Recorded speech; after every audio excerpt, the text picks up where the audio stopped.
में रिश्वत लेना और देना जुर्म है, आज वही भारत में रिश्वत के बगैर कोई काम नहीं होता।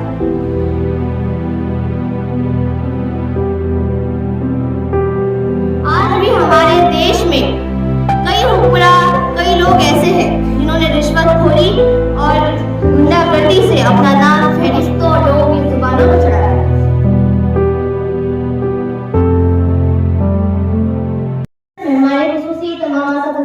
और मेरे तमाम दोस्तों, अस्सलाम वालेकुम। मैं मुरस्सा फातिमा आप सबके सामने एक तकरीर पेश करना चाहती हूँ। समाअत करें। दस्तूर का आगाज है यौम जमहूरिया, कानून की आवाज है यौम जमहूरिया। हज़रात, कौमों की जिंदगी में बाज़ दिन इस कदर अहमियत के हामिल होते हैं कि उनका तज़किरा करना दिलों को जोश और खुशी से भर देता है। हिंदुस्तान की तारीख में जश्न यौम जमहूरिया ऐसे ही अहमियत का हामिल है। 26 जनवरी महज एक दिन ही नहीं, बल्कि मुजाहिदीन आज़ादी के बेमिसाल जज्बे कुर्बानी का पैगाम भी है। और इस दिन की तारीखी अजमत के पेश नज़र आज वतन अजीज के हर शहर, हर कस्बे, हर कुरिये में खुशी और मसरत का जश्न मनाया जा रहा है। दोस्तों, हिंदुस्तान की तारीख में जश्न यौम जमहूरिया, 26 जश्न यौम जमहूरिया बड़े ही तज़्ब, एहतिशाम, शान और शौकत और धूमधाम के साथ मनाया जाता है, क्योंकि इसी दिन हमारा मुल्क एक जमहूरी मुल्क बना था और उस बरतानी आइन को मंसूख किया गया था जो 1935 से नाफिज था, और उसकी जगह खुद हिंदुस्तान का बनाया हुआ दस्तूर नाफिज किया गया और मुल्क को जमहूरी करार दिया गया। दोस्तों, 15 अगस्त 1947 को हमारा मुल्क अंग्रेजों की गुलामी से आज़ाद हुआ। तो सबसे बड़ा इम्ला ये पेश आया कि मुल्क को बेहतर तरीके से चलाने के लिए क्या किया जाए, क्योंकि इस मुल्क के अंदर सदियों से मुख्तलिफ मज़ाहिब के जानने और मानने वाले मिलते आ रहे हैं। लिहाजा उलमा और दीगर रहनुमाओं की रहनुमाई व क़ियादत डॉक्टर भीमराव अम्बेडकर की सदारत में 2 साल 11 महीने 18 दिन यानी मुसलसिल 3 साल की इंतक मेहनत के बाद मुल्क आइन तैयार किया गया। और जब मुल्क आइन तैयार हो गया तो उसे 26 जनवरी 1950 ईस्वी को पूरे मुल्क में नाफिज कर दिया गया और उसके बाद हिंदुस्तान में जमहूरी तर्ज हुकूमत का आगाज हुआ, जिसमें तमाम लोगों के लिए इंसाफ, आज़ादी, मसावत की जमानत दी गई। तमाम लोगों को यकीन दिलाया गया कि वो इस मुल्क के अंदर अमन से रहेंगे, उन्हें हर तरह का तहफ़्फ़ुज़ हासिल होगा, उनके साथ किसी भी मामले में इम्तियाजी सलूक नहीं किया जाएगा। दोस्तों, जमहूरियत के इस मौके पर इस बात का एतराफ़ करने में यकीनी तौर पर फख्र होता है कि हम एक जमहूरी मुल्क के शहरी हैं। हमारे मुल्क का दस्तूर दुनिया के तवील तरीन दस्तूरों में से एक है। इस बात का फख्र होता है कि हम उस मुल्क के शहरी हैं जहाँ गंगा जमनी तहजीब की फिजा रची बसी है। लेकिन अफसोस कि हमारे मुल्क की जानदार, शानदार तारीखी जमहूरियत गुज़िश्ता चंद बरसों से बुरी तरह पामाल हो रही है, तबाह बर्बाद हो रही है।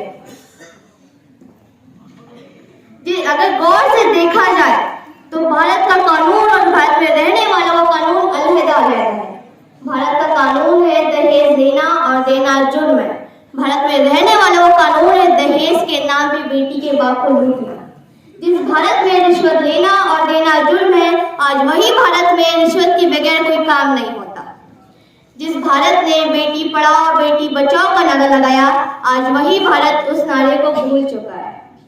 आज भी हमारे देश में कई हुक्मरान, कई लोग ऐसे हैं जिन्होंने रिश्वतखोरी और गुंडागर्दी से अपना नाम फहरिस्तों और लोगों की जुबानों पर चढ़ाया है, और जो ईमानदारी और मेहनत से अपना फर्ज निभाता है उनका कोई नाम लेने वाला भी नहीं, क्योंकि उन्होंने अपनी ईमानदारी और मेहनत से जो फर्ज निभाया। उन लोगों के लिए मैं एक किताब पेश करना चाहती हूँ, समाअत फरमाएं।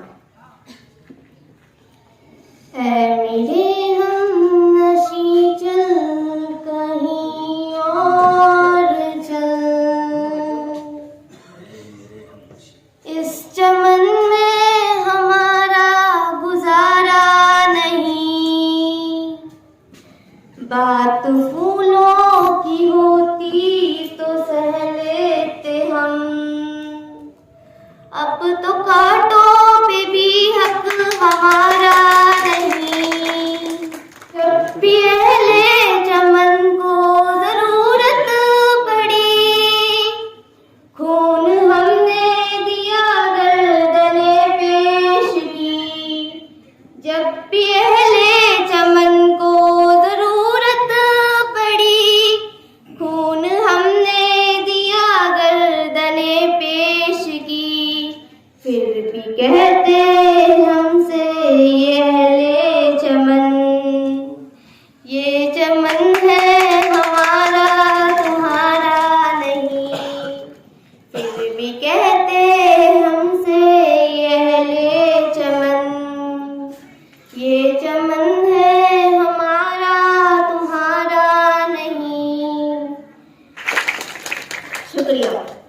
पूरा मुल्क फसादात, बुराई, खराबी की जगह बन गया है।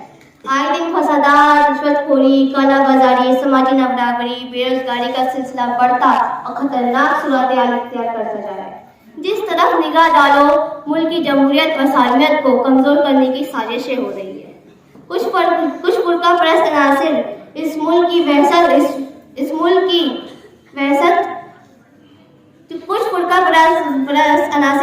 की जमहूरियत को अपने जहरीले इरादों के खंजर से जख्म देने की कोशिश कर रहे हैं, जिसकी बात कभी हिंदू, कभी मुस्लिम, कभी सिख, कभी ईसाई बनकर हम एक दूसरे के खून के प्यासे हो जाते हैं। इस वजह से अपनी पूरी इंसानियत सिसक रही है, तड़प रही है और खून के आंसू बह रही है। यकीनन हमारी बदनसीबी है, हमारे समाज की बदनसीबी है, हमारे माशरे की बदनसीबी है, बल्कि पूरी दुनिया की इंसानियत की बदनसीबी है। इसलिए आइए इस मौके पर अहद करते हैं कि जमहूरियत की सालमियत के लिए कंधे से कंधा मिलाकर चलेंगे। हिंदुस्तान की तरक्की और खुशहाली के लिए हर मुमकिन कोशिश करेंगे और अखुवत और मोहब्बत और भाईचारे को फरोग देंगे। इस शेर के साथ, इस लाइन के साथ मैं अपने तकरीर का इख्तिताम करना चाहूंगी। लहू वतन के शहीदों का रंग लाया है, लहू वतन के शहीदों का रंग लाया है, उछल रहा है जमाने में नाम। शुक्रिया। जिन दिनों जुल्म इस्तेमाल के लिए